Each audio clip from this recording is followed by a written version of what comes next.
Vamos abrir nossas Bíblias em Apocalipse capítulo 11, amados.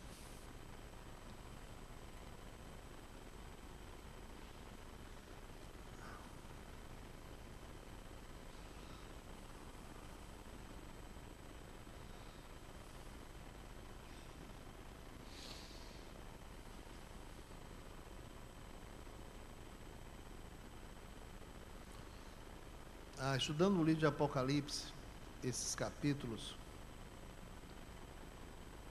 eu fiquei a pensar, deveríamos ter feito isso há muito tempo já, mas eu creio que Deus está nos chamando para fazer justamente na hora certa esses estudos, porque estamos mexendo com muitas coisas importantes, né?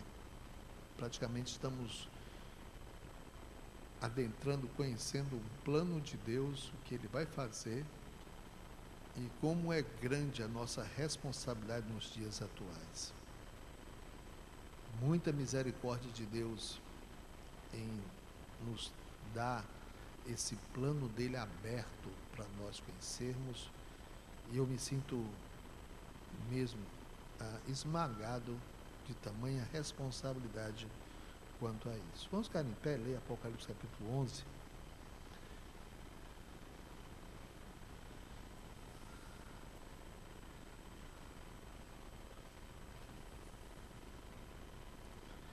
E diz assim a palavra de Deus: E foi-me dado uma cana, uma espécie de vara, semelhante a uma vara, e chegou o anjo e disse: Levanta-te e mede o templo de Deus, e o altar e os que nele adoram. E deixa o átrio que está fora do templo, e não o meças, porque foi dado às nações, e pisarão a cidade santa por 42 meses. 42 meses são 3 anos e meio. E darei poder às minhas 2 testemunhas, e profetizarão por 1260 dias, vestidas de saco. E essas são as 2 oliveiras e os 2 castiçais que estão diante do Deus da terra. E se alguém lhes quiser fazer mal, fogo sairá da sua boca e devorará os seus inimigos. E se alguém lhes quiser fazer mal, importa que assim essa pessoa seja morta. Estes têm poder para fechar o céu, para que não chova nos dias da sua profecia, e tem poder sobre as águas para convertê-las em sangue, e para ferir a terra com toda a sorte de pragas, todas quantas vezes quiserem.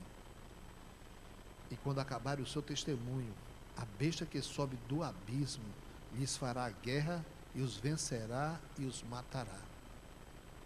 E jazerão seus corpos mortos na praça da grande cidade, que espiritualmente se chama Sodoma e Egito, onde o nosso Senhor também foi crucificado.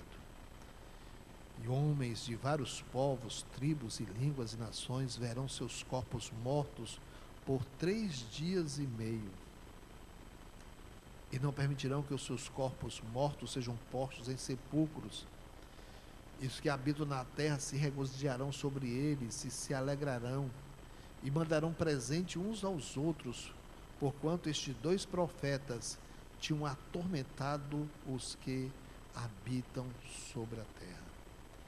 E depois daqueles 3 dias e meio, o Espírito de vida, vindo de Deus, entrou neles, e puseram-se sobre os seus pés, e caiu grande temor sobre os que os viram. E ouviram uma grande voz do céu que lhes dizia: Subi para aqui. E subiram ao céu em uma nuvem, e os seus inimigos os viram. E naquela mesma hora houve um grande terremoto, e caiu a 10ª parte da cidade, e no terremoto foram mortos 7.000 homens, e os demais ficaram muito atemorizados e deram glórias ao Deus do céu. É passado o 2º ai, esse o 3º ai cedo virá. A 7ª trombeta.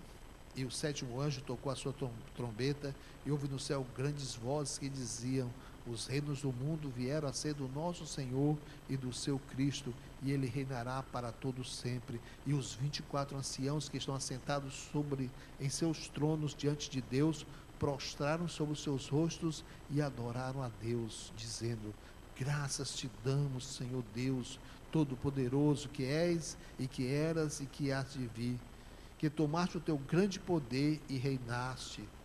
E iraram-se as nações, e veio a tua ira, e o tempo dos mortos para que sejam julgados, e o tempo de dares o galardão aos profetas, teus servos, e aos santos, e aos que temem o teu nome, a pequenos e a grandes, e o tempo de destruíres os que destroem a terra.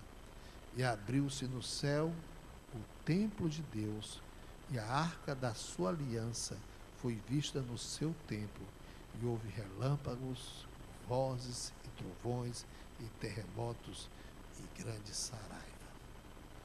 Pai querido, em nome de Jesus, nós entramos na tua presença agora para estudar a tua palavra, e essa palavra agora abre, Senhor Pai, de grandes coisas para nos ensinar, para nos mostrar. E nós rogamos, Senhor Pai, tua sabedoria do alto, sabedoria do alto. Suplicamos por iluminação do teu Espírito Santo, a fim de que nós possamos compreender essas coisas, ó Pai. Suplicamos essa bênção do Senhor, em nome de Jesus. Amém. Desce sentar, amados.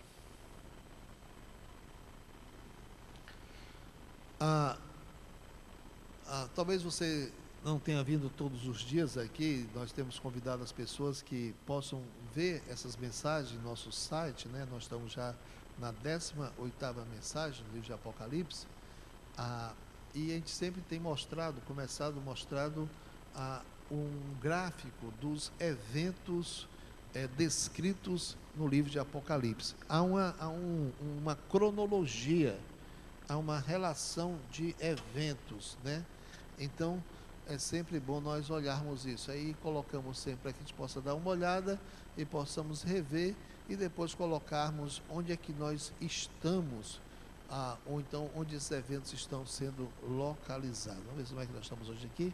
Então falamos, né, que nós vivemos na época da igreja e que essa época da igreja vai ser encerrada a qualquer momento, e na próxima semana nós vamos fazer um breve, mas importante estudo prévio sobre por que nós cremos no arrebatamento da igreja, certo? Sempre as mensagens, né, que a gente procura dar, bíblica, a gente procura também dar respostas ao mundo. E o que eu estou vendo é que tem muitos pastores, muitos, negando já o arrebatamento da igreja. Gente, de forma bem, nem precisa estudar muito, a gente tira 50 argumentos bíblicos que mostram o arrebatamento da igreja antes da tribulação. Fácil ver isso. Negar isso é o que nós chamamos, o cristianismo está entrando numa apostasia. Pastores estão hoje, de igrejas conservadoras, negando o arrebatamento da igreja antes da tribulação, ou seja, quase que negando o arrebatamento da igreja. Só falam da volta de Cristo e pronto, isso aqui tudo se torna irrelevante, todo de Apocalipse se torna desnecessário. Então, vamos falar sobre isso na próxima semana, estou planejando isso, né? Então, o evento que vai marcar o final da época da igreja é o arrebatamento, o fato de Cristo voltar nos ares, e ele vai levar a sua igreja, os salvos, os que creram nele, para o céu. Então, depois da saída da igreja, o anticristo vai poder se revelar ao mundo, o anticristo, o falso profeta, e a ação diabólica mais intensa, a ação satânica mais intensa. Então nós temos, a tribulação vai durar 7 anos, 2 períodos de 3 anos e meio, e nós falamos que começa com o pacto do anticristo, é a 70ª semana de Daniel, semana de anos, 7 anos, vai ser marcar o início da tribulação. E o que vai acontecer logo do início?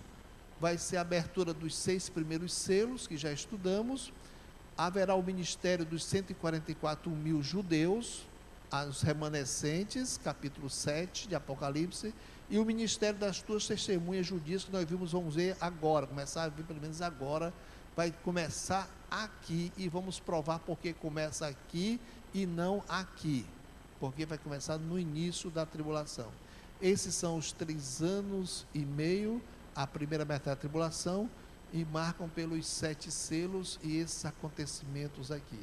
A segunda parte da tribulação, que é dividida em 2 períodos de 3 anos e meio, vai ser, então, vai ter, é chamada de grande tribulação, e é marcada pelas 7 trombetas, e nós vimos já 6 trombetas, e quando for tocada a sétima trombeta é, na verdade, a abertura de 7 taças de ira, que vai ser nesse período. Então, nós podemos entender, né, que aqui tem 7 selos, 7 juízos, e aqui são pelo menos 14, né, ou 13 juízos aqui.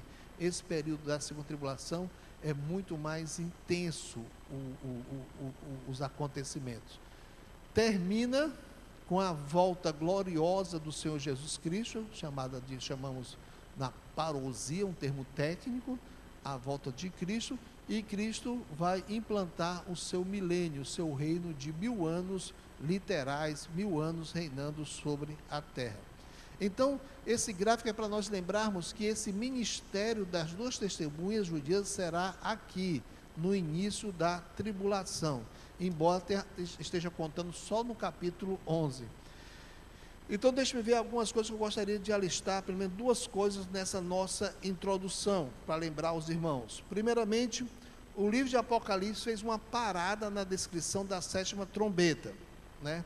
Nós chamamos isso de uma continuação do parênteses, houve um intervalo, é muito comum isso numa narrativa, está contando os fatos, de repente para explicar alguma coisa que estava acontecendo durante aquela cronologia já descrita.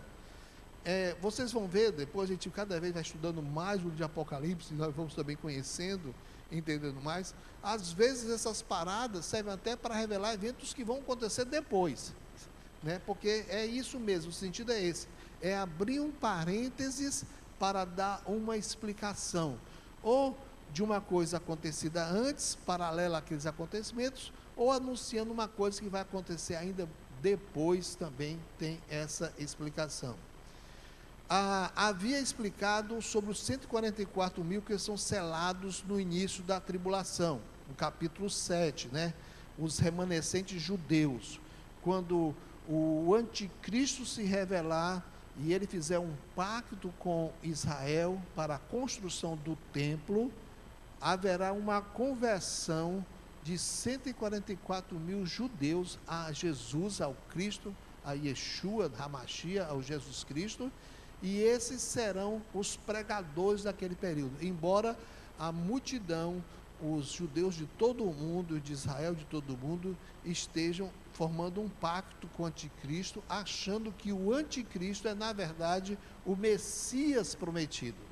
Os 144 mil são aqueles primeiros convertidos que vão dizer que não, ele é falso, ele é o antideus, mas a nação de Israel, o povo de Israel, milhões e milhões de judeus do mundo todo vão estar achando que o anticristo é o Messias esperado, e esses 144 mil é aquelas vozes solitárias pregando contra isso. Também no capítulo 10 revelou a ação do anjo forte, como nós vimos na semana passada. Isso também é no início da tribulação, em que esse anjo representa Jesus tomando posse da terra, né? Tomando posse da criação. Explicamos sobre isso, né? Vocês tem algumas histórias bíblicas até que você, quando vai ler, até vai perceber esses paralelos. Por exemplo, quando Joabe tomava uma cidade, ele era um general de Davi. Então, às vezes, Davi, como rei, não ia para a batalha, né? Ficava lá em Jerusalém como um quartel-general, havia outras batalhas, havia outras. O quartel-general era onde se organizava os exércitos, e o general de Davi ia para uma cidade e tomava a cidade. E o que é que ele fazia? Ele anunciava que tinha sido já feito o trabalho de tomar a cidade, e mandava avisar Davi que fosse lá apenas para tomar posse da cidade. Assim vai ser mais ou menos a ação dos anjos durante a tribulação. Eles fazem parte da milícia celestial, dos exércitos celestiais, eles estão tomando, agindo conforme as ordens de Jesus, até que no final Jesus vem tomar posse para implantar o seu milênio. É bem interessante esse paralelo. Outra coisa também que nós podemos dizer é que agora a cortina dos eventos volta a se abrir e explicar mais fatos simultâneos. E nós vamos hoje nos concentrar no início do capítulo 11, para a gente ver alguma coisa muito interessante, né? Um grande ministério da tribulação, duas testemunhas profetizam poderosamente. E hoje nós queremos ser, talvez, bem específicos para que nós possamos entender. Nós vamos nos concentrar, capítulo 11 de Apocalipse, versículos 1 e 2 só, para deixar o ministério dos testemunhos no próximo domingo. É tão importante os versículos 1 e 2, que vamos dedicar toda uma mensagem, será pouco para isso. Versículo 1 e 2, amados, mostra o templo sendo medido. O templo sendo medido, foi dado àquele anjo uma cana, semelhante a uma vara, né, de medir, e chegou o anjo e disse: levanta-te e mede o templo de Deus e o altar e os que nele adoram. O templo ser medido, o sentido é que o templo está sendo julgado, é medir a sua conduta, é medir, não é somente medir o tamanho dele, né? Deus sabe disso, é o sentido da figura, é de fazer a avaliação das pessoas que estão naquele templo. O templo vai ser inaugurado, o templo novamente, no início da tribulação, e tem textos bíblicos que deixam bem claro isso, vamos ver daqui a pouco. Então, as pessoas vão estar adorando, judeus e gentios estão concorrendo, estão indo para o templo para adorar. Então, esse primeiro período da tribulação, o templo está servindo de adoração. Então, aqueles que estão indo, que estão acreditando, que estão confiando que aquele templo é o templo realmente de Deus, que o anticristo é o Messias, é tempo daquelas pessoas serem avaliadas e serem julgadas. Então, deixe-me dizer algumas coisas, pelo menos aqui, 3 coisas acerca desse período aqui, né? Algumas coisas. Primeiramente, na grande tribulação, o templo será construído e o templo será profanado. Eu quero mostrar isso, eu botei até o texto para a gente pudesse ganhar tempo. Daniel capítulo 9, versículo 27. Olha, vamos ler esse texto, Daniel capítulo 9, 27. Olha, nós falamos aqui, agora vamos explicar isso. Onde é que tem na Bíblia isso? Falamos, na grande tribulação, o templo será construído e profanado. Sabemos que o templo, o último templo, o templo que Herodes construiu, foi destruído no ano 70 pelos romanos. Então não existe mais templo em Israel. Mas Daniel, capítulo 9, versículo 27, o que é que ele diz? E ele está se referindo aqui ao anticristo, firmará aliança com muitos por uma semana. Semana aqui, Daniel capítulo 9, é semana de anos, 7 anos. Então, fará uma aliança, um acordo com muitos. O contexto aqui é Israel, capítulo 9, 70 semanas estão determinadas sobre o teu povo. O muitos aqui, exegeticamente, é Israel, o povo de Israel. Por que que não diz todos? Porque diz muitos. Porque nós vimos que 144 mil não aderem a esse pacto. Então, será uma grande maioria que fará uma aliança com o anticristo. E diz, e que na metade da semana, ou seja, 3 anos e meio, na metade daquele período, ele fará cessar o sacrifício e a oblação. Sacrifício não pode ser feito na religião judaica, a não ser que haja templo. Hoje em todo o mundo há sinagogas judaicas, em Israel há sinagogas espalhadas pelo Israel inteiro, no mundo inteiro tem sinagoga, mas nenhum sacrifício é feito, porque pela lei a lei judaica, a lei do Antigo Testamento, só os sacrifícios só podem ser feitos no templo. Então ele diz que se ele fará cessar o sacrifício, é porque o templo foi construído. É óbvio, só pode ter sacrifício se houver templo. Então, o que nós temos a entender é que nessa aliança com os judeus vai ser construído o templo, e na metade daquele período dos 7 anos, nos 3 anos e meio da metade, ele fará cessar o sacrifício e a oblação, que é outro tipo de sacrifício, e sobre a asa das abominações virá o assolador. Fala sobre asa das abominações, o cúmulo das abominações. Já aconteceu isso no passado, quando Antíoco Epifânio pegou o templo que tinha sido reconstruído pelo tempo dos Macabeus, depois tinham sido reinaugurados pelos Macabeus. Antíoco Epifânio sacrificou uma porca lá no templo. Ele fez um sacrilégio, né? Ele fez uma abominação no templo, para que os judeus não pudessem mais adorar, usar aquele pequeno templo lá. Então, o que ele está falando é de uma coisa semelhante a essa. Ele vai profanar o templo, né? E ele vai se revelar quem ele é. Ele não é amigo, ele é o assolador, aquele que destrói, que persegue. E isso até a consumação, ou seja, até o final do período dos 7 anos, e que está determinado que será derramado sobre o assolador.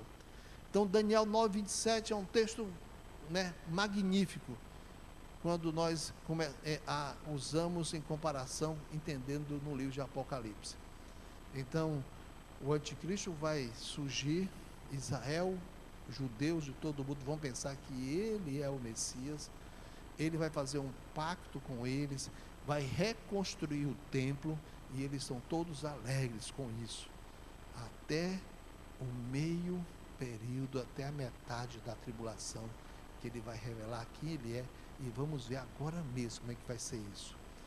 Daniel capítulo 12, versículo 11, é outro texto que nós estamos mostrando aí, e você pode anotar, né, e ler, né, depois, e ver isso aí até nas mensagens depois, tudo isso.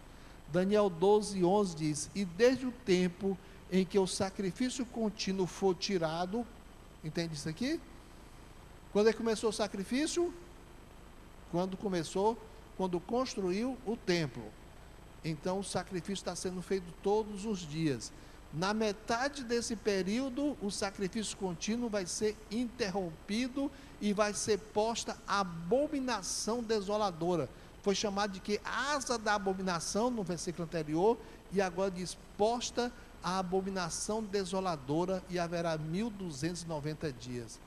Fala que depois que ele profanar o templo com alguma coisa, vamos lá ver o que é isso, ainda vai ter um período de 3 anos e meio mais 30 dias.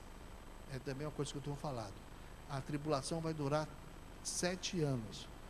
E há uns períodos antes e depois, que são os períodos, né, intermediários desse grande período, desse período fixo de 7 anos. Mas é muito interessante isso aqui. E desde o tempo que o sacrifício contínuo for tirado, quer dizer, quando ele profanar o templo, haverá ainda quanto tempo? 1290 dias, mais 3 anos e meio, justamente a segunda metade da tribulação. O nosso outro texto é Mateus capítulo 24, versículo 15, né? Que é Jesus citando Daniel. Olha só: quando, pois, virdes que a abominação da desolação, de que falou o profeta Daniel, está no lugar santo, quem lê entenda. Ora, Jesus falou isso quando? Mais ou menos no ano 30, né?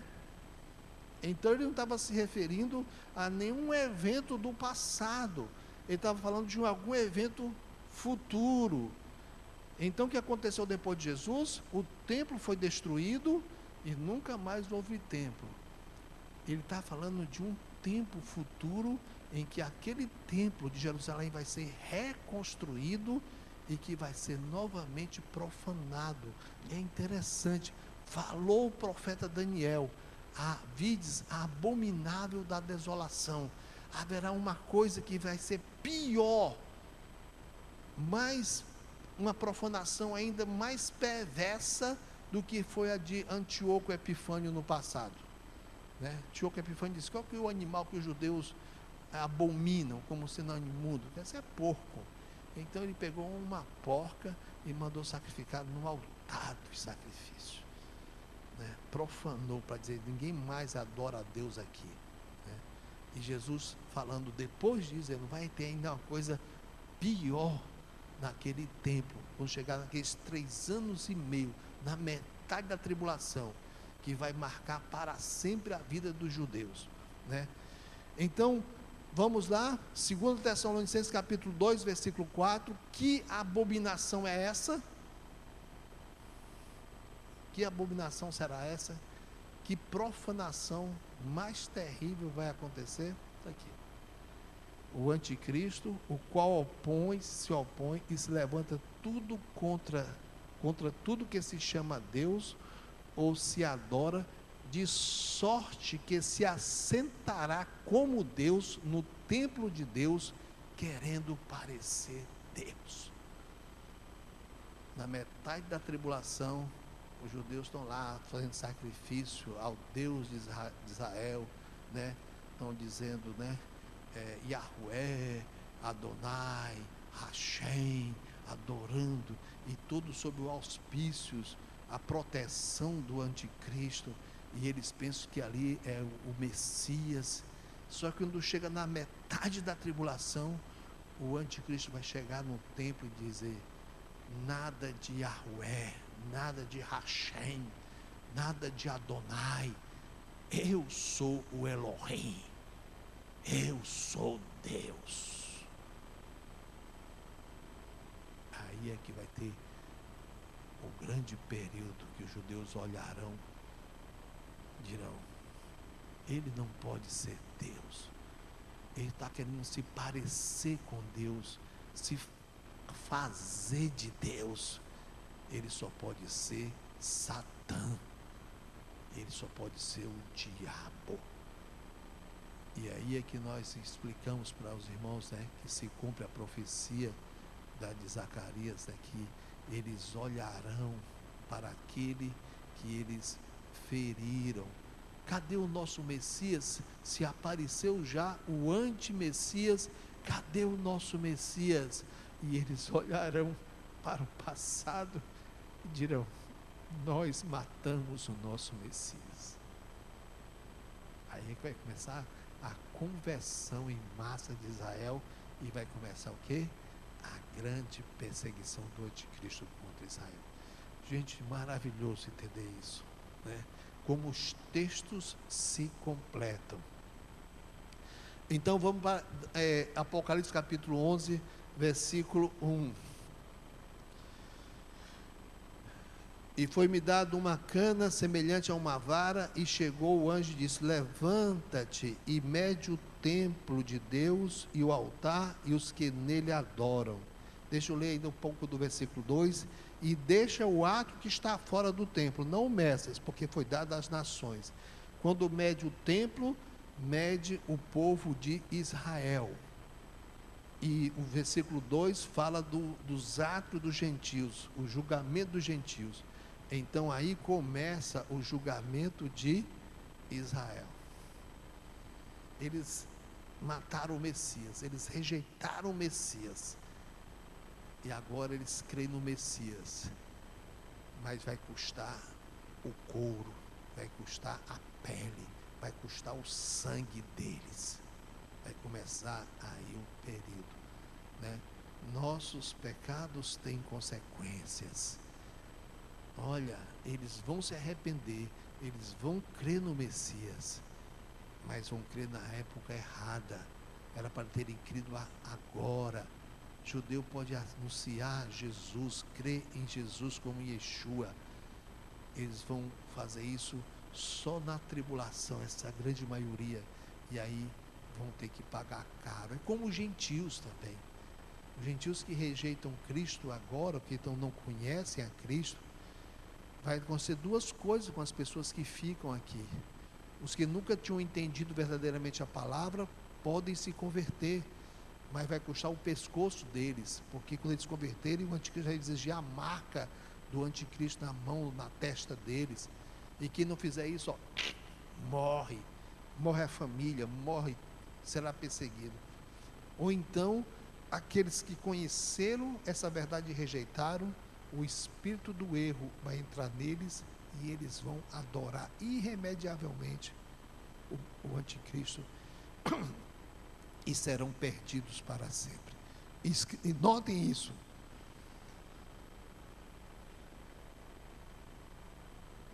Quem quiser, pronto.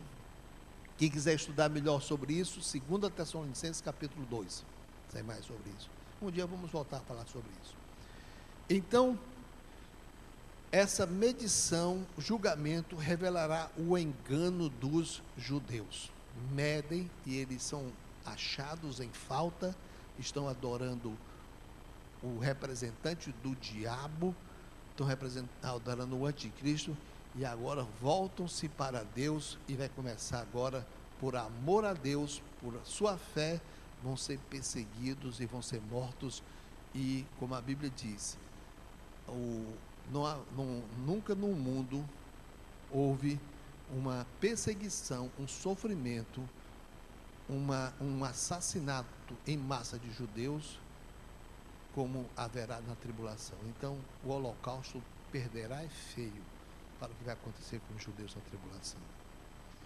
Terceira coisa, como eu falei para vocês, essa medição, julgamento, revelará que Jerusalém será ainda pisada pelos gentios por 42 meses. Anote bem isso, se você não entendeu. 42 meses, faça as contas, são 3 anos e meio, né? E quando falar sempre isso, em 3 anos e meio, 42 meses, 1260 dias, você tem que saber só, se está falando do primeiro período, dos 3 anos e meio da tribulação, ou do segundo período. É só isso, você entende ao livro de Apocalipse. Então, fala aqui, que durante esses últimos 3 anos e meio da tribulação, os 42 meses, a Jerusalém ainda será pisada pelos gentios. O texto que nós temos aí, gente, é aquele texto, aqui está errado, mas eu vou mostrar para vocês, né? Esse texto que nós temos aí,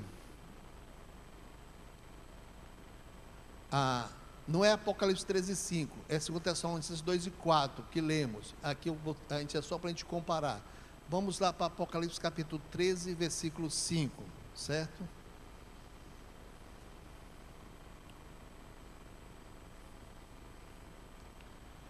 Diz então, quando você lê Apocalipse capítulo 13, eu gosto de fazer algumas anotações na minha Bíblia, eu gosto porque sempre me orienta quando eu estou lendo. Apocalipse capítulo 13, de 1 a 10, fala do anticristo, certo? E Apocalipse 13, a partir do versículo 11, fala do falso profeta. Então, essa dupla aí, que vai agir durante a tribulação, é descrita em Apocalipse 13. Por trás deles, invisível, agindo com poder, está Satanás, mas visivelmente haverá o líder e o seu secretário, aquele que é o seu sacerdote, que leva adoração a ele. Então, capítulo 13 de Apocalipse, versículo de 1 a 10, está descrevendo o anticristo. E capítulo 13, a partir do versículo 11, está descrevendo o falso profeta. No versículo 5 do capítulo 13, foi-lhe dada uma boca para proferir grandes coisas e blasfêmias, e deu-lhe o poder para agir por 42 meses. Olha, justamente o que Daniel tenha falado, ele vai profanar o templo, ele vai fazer coisas abomináveis, ele vai dizer blasfêmias, e o texto vai dizer que ele vai dizer que é o próprio Deus. E o livro de Daniel ainda vai falar algumas coisas, que nós vamos ver ainda sobre isso futuramente, quando estiver aqui falando ainda no capítulo 13, é que ele não somente ele diz que é Deus, porque seria até aceitável para alguns judeus, né, dizer que ele é Deus. Aí diz, você é o Deus Elohim, o de Gênesis capítulo 1, você é o Yahué de Gênesis capítulo 12, que chamou Abraão, né? Mas ele não. Ele vai dizer que ele é Deus e não é aquele Deus. Ele vai se arrogar como sendo um Deus único, verdadeiro, e que todos os deuses de todas as religiões são falsos. Ele vai menosprezar Alá, vai menosprezar qualquer entidade lá do oriental, o God, o nosso Deus, o Deus de Yahweh, o Deus de Israel. Ele é que diz: eu é que sou Deus, porque ele é Satanás. E Satanás, que a adoração é para ele, né? Então é muito interessante isso. E pode prestar atenção que combina nessa decisão, nós estamos vendo que ele vai agir profanando e agindo sobre Jerusalém e dominando ainda sobre Jerusalém, ainda nos 42 meses restantes da tribulação. Sempre explicamos aqui, eu gosto sempre de repetir, né, que o tempo dos gentios, né, essa Jordânia será pisada pelos gentios, e já foi explicado por Jesus em Lucas 21, 24. E cairão ao fio da espada, e para todas as nações serão levados cativos, e Jerusalém será pisada pelos gentios, até que o tempo dos gentios se completem. Esse texto de Lucas capítulo 21, versículo 24, é muito importante também na compreensão do plano de Deus, porque Jesus está dizendo no futuro, que os judeus vão cair ao fio da espada, vão ser mortos numa grande perseguição, eles serão levados para todas as nações, que cativos, aconteceu no ano 70, né?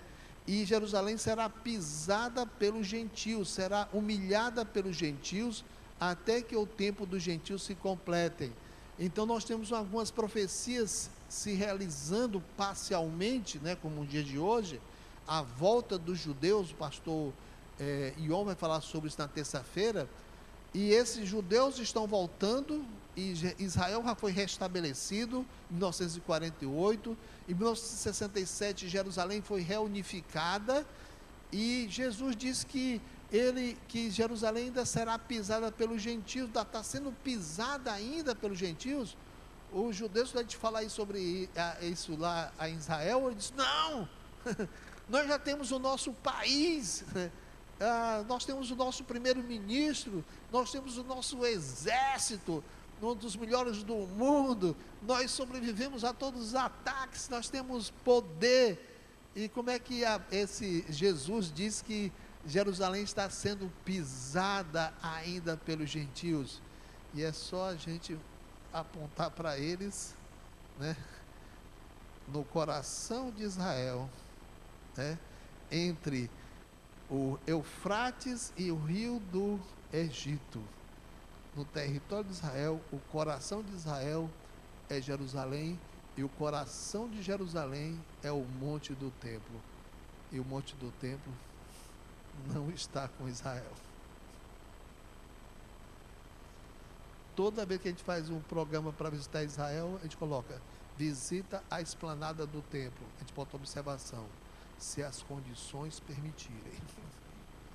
Porque às vezes as condições não permitem, não é de tempo não, é quando tem alguma intifada, algum levante, alguma coisa, não podemos visitar o monte do templo.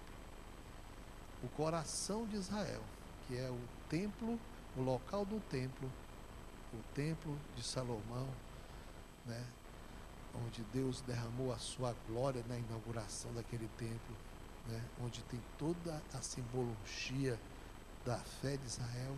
Hoje Israel entregou, né, praticamente no controle da Jordânia, e Israel protege para que os jordanianos administrem aquela região. Mas ela diz: Jerusalém é pisada e será pisada até que o tempo dos gentios se complete. Primeiramente, gente, duas coisas importantes aqui: tempo dos gentios se completem. Se é tempo dos gentios, teve começo. Se é tempo dos gentios, terá um fim. Quando começou o tempo dos gentios? Quando Jerusalém foi destruída no ano 606 a.C. A partir de lá, nunca mais Jerusalém foi uma cidade autônoma, sempre foi dominada por outros povos. Começou 600 anos antes de Cristo. Perdura depois da vida de Cristo, 2000 anos está. Mas teve um começo. Ele diz, até que o tempo dos gentios se complete. E quando é que vai completar o tempo dos gentios? Depois dos 42 meses finais da tribulação, até o final da tribulação. Romanos capítulo 11, verso 25. Vamos abrir nossas Bíblias, eu não coloquei esse texto aí para a gente poder ver na nossa Bíblia também os nossos textos. Porque não quero, irmãos, que ignoreis este segredo, este mistério, né, agora que está sendo revelado, para que não presumais de vós mesmos, que o endurecimento vem em parte sobre Israel, até que a plenitude dos gentios haja entrado, até haja completado a plenitude dos gentios. Isso vai só ser completado no final da grande tribulação, quando Cristo voltar. Ele é que toma posse do mundo de Israel, inaugura o seu reino milenar, e vai haver agora um templo novo, o templo do milênio, o templo de Deus mesmo ali. Então, isto é importante. Agora, amados, quando nós estudamos isso, eu sei que para muitos, talvez que a finalidade maior de estudarmos Apocalipse também, não é na finalidade maior, mas é uma das coisas importantes, é a volta à igreja a estudar a Bíblia. É muito fácil, às vezes, pregar mensagens, apenas mensagens de consolo, de conforto. Mas estudar plano de Deus, isso é que é fortalecimento da fé. Instigar a gente a querer estudar. E uma das coisas que vejo, que mostra isso, gente, é que quando você estuda a Bíblia, entende isso, você começa a perceber o mundo com os olhos de Deus, da perspectiva de Deus. Você vê o que está acontecendo no mundo. Eu essa semana coloquei, um texto no nosso site, e até chamei isso para atenção nos grupos de WhatsApp, que lá na Europa, tem o nosso texto aí, o túnel de trem mais longo e profundo do mundo foi inaugurado na Europa, e quando inaugura um templo na Suíça, um país civilizado, um país de uma influência cristã tremenda. Olha como é que está o mundo, olha como é que nós não estamos brincando, nós não estamos exagerando não. O túnel de trem mais longo e profundo do mundo foi inaugurado na Europa em uma bizarra cerimônia demoníaca, apresentando um homem bode, que morre e ressuscita. Homem bode, chama-se isso na literatura, no esoterismo, Bafomé, que é uma representação satânica. Jesus é o Cordeiro de Deus. Quem é de Cristo são as ovelhas de Jesus. As cabras e os cabritos são representados pelos aqueles que se perdem. E o diabo se apresenta aos homens como o bode. Os homens sabem que é o diabo, porque a apresentação dele é chamado no esoterismo de Bafomé. Baf significa batismo, e Mif significa sabedoria. Aquele que vai para o diabo está sendo iniciado numa sabedoria. Olha só, irmão Marden, qual foi a tentação quando o diabo tentou Eva? Você vai o quê? Saber a diferença, conhecer agora o bem e o mal. Deus está escondendo uma sabedoria de você, e agora, desobedecendo a Deus, você entra nesse ritual do Bafomé, do diabo, do bode. Olha, gente, que coisa estranha. E na Suíça há uma cerimônia de inauguração de um túnel. Por que o túnel? Talvez porque fala de profundezas de trevas, né? A inauguração falar sobre o diabo, né? Olha, mulheres simulando sexo umas com as outras, abominações e trabalhadores humanos agindo teleguiadamente, marchando ao ritmo de batidas de tambores, os homens como teleguiados, como guiados, hipnotizados, seduzidos pelo diabo.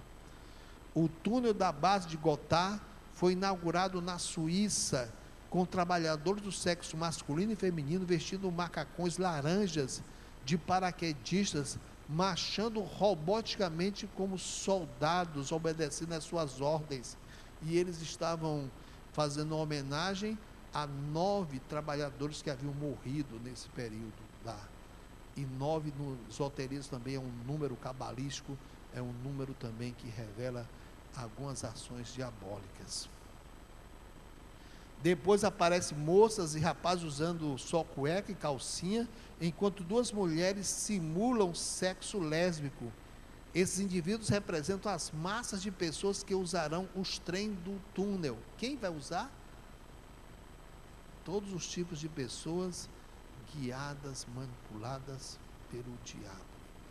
A cerimônia de abertura do túnel da base de Gotthard, na Suíça, apresentou um homem bode que morre e ressuscita.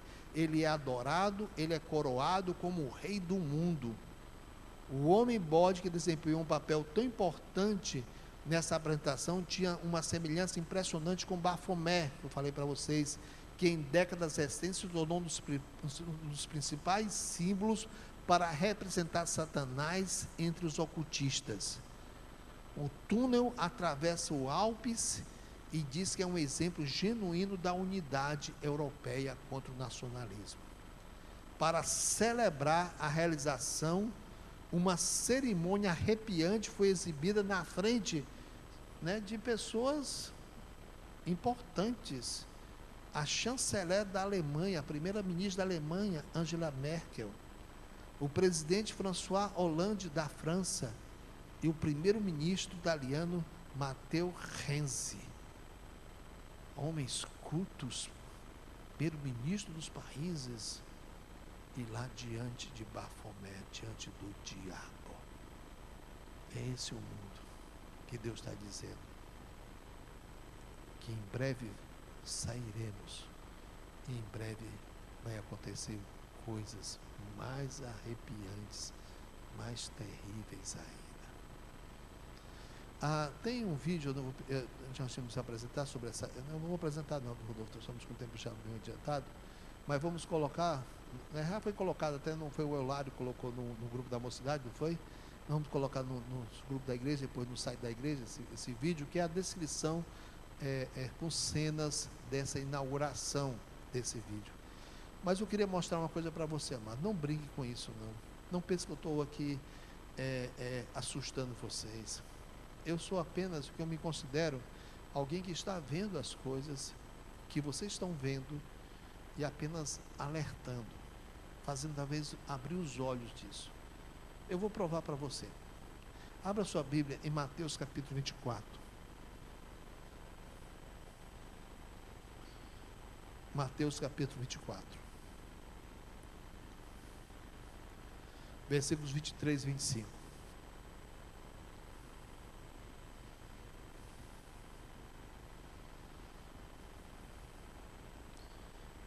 Jesus estava profetizando, falando dos últimos tempos, e olha uma coisa aqui que ele diz, gente. Você diz, isso vai acontecer muito tempo depois, isso não é da nossa época. Olha só. Jesus está dizendo, então se alguém vos disser, eis que o Cristo está aqui ou ali, não lhe deis crédito. Porque surgirão falsos cristos e falsos profetas, e farão tão grandes sinais e prodígios, que se possível fora, enganariam até os escolhidos. Eis que vos tenho predito. Jesus diz no versículo 25 que está prevendo, está nos anunciando, está nos advertindo dessas coisas. Eis que vos tenho predito. Ele fala no versículo 23 e 24, ele fala de falsos cristos e falsos profetas. Fala de surgimento de cristos falsos e fala surgimento de profetas anunciando esses falsos cristos.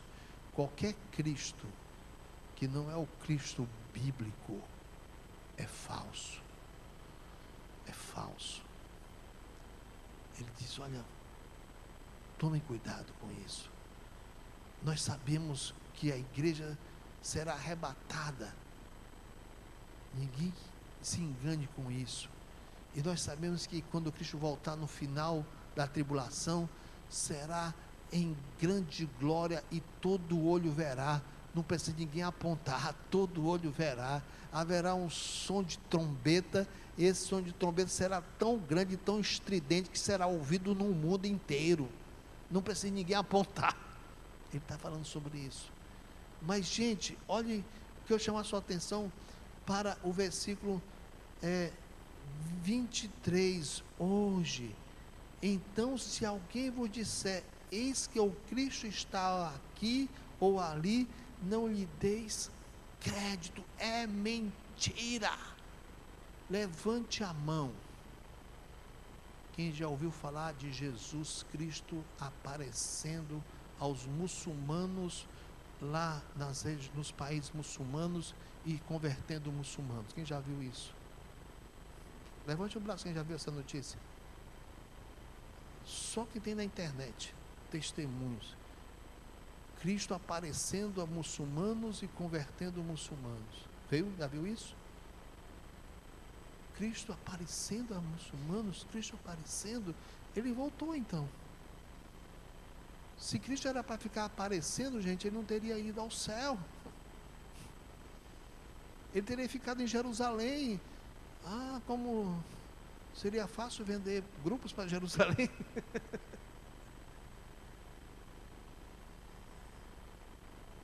Se alguém já ouviu falar que Jesus Cristo aparecia em alguma reunião espírita, se alguém ouviu falar, se alguém disser que Jesus apareceu num grupo de reunião esotérica, ele aqui ou ele ali, não acrediteis, é mentira. Isso é para a época de hoje já que está acontecendo, para que nós estejamos alertas, espertos quanto a isso. O grande evento que nós aguardamos é a raptura, né? O rapto, ser levado para diante do Senhor no céu, de sermos então arrebatados. É um grande evento, e até lá nós vamos viver pela fé no Senhor, acreditando nessa palavra, nas suas promessas que nunca falharam e nunca falharão. E depois do arrebatamento, se você ficar aqui,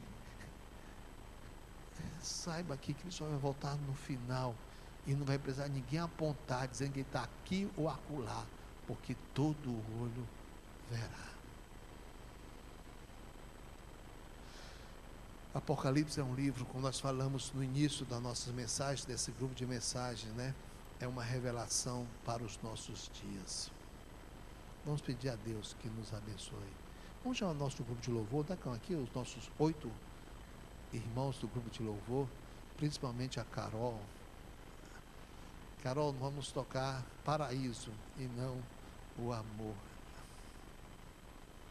Vamos ficar em pé, vamos cantar um Paraíso.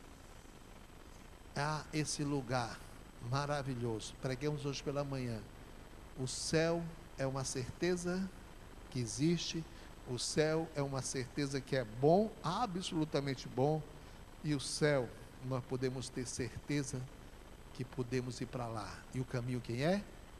Jesus. O caminho sempre é Jesus. Pai querido, abençoa-nos, ó Pai, dá-nos zelo, dá-nos gosto, dá-nos empolgação do estudo da Tua Palavra. Vamos estudar na próxima semana o ministério das 2 testemunhas. E nos ajuda, ó Pai, a sermos claros, objetivos, de podermos encaixar esse estudo, para que nós possamos também cada vez mais ter certeza de que haverá um arrebatamento antes dessas coisas acontecerem. Tua igreja precisa de convicção, precisa de firmeza. Tua igreja precisa de doutrina, precisa da tua palavra, precisa de amor ao Senhor. E rogamos que a tua palavra produza isso em nossas vidas. Pois oramos em nome de Jesus. Amém. Vamos louvar ao Senhor.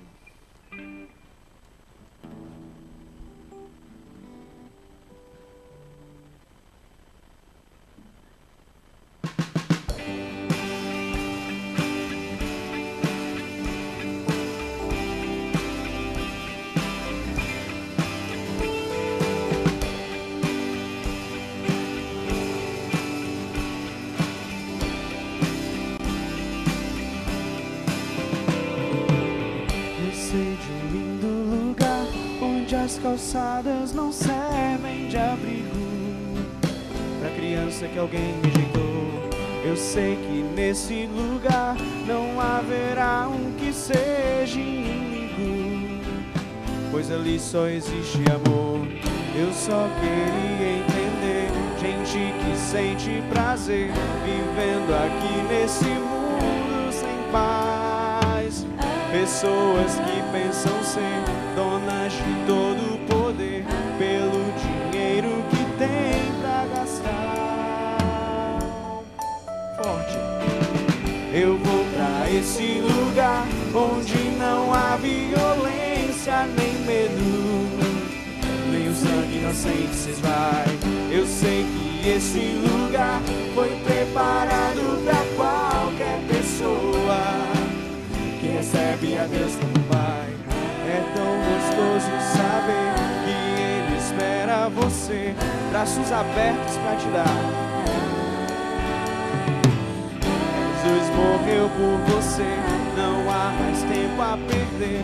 Falta tão pouco pra tudo acabar. Jesus é a nossa certeza de um novo amanhã.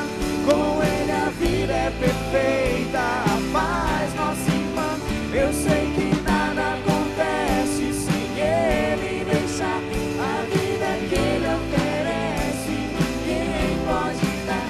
Jesus é a nossa esperança, só Ele é capaz de transformar a tristeza num canto de paz. Eu sei que nada acontece sem Ele deixar. Venha correndo pra vida que Ele morreu pra te dar.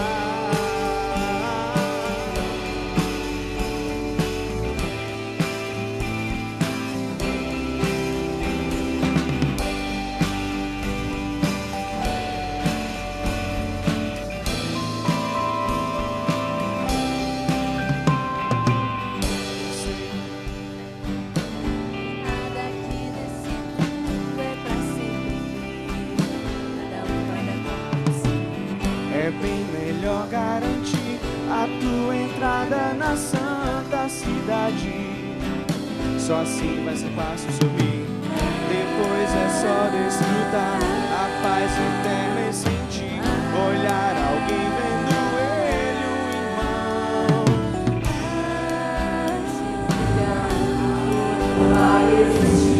Aleluia, ao alcance das mãos. Jesus é a nossa certeza de um novo amanhã. Com Ele a vida é perfeita, a paz nossa irmã. Eu sei que nada acontece sem Ele deixar. A vida que Ele oferece, ninguém pode dar. Jesus é a nossa esperança, só Ele é capaz de transformar a tristeza num canto de paz. Eu sei que nada acontece sem Ele deixar. Venha correndo pra vida que Ele morreu pra te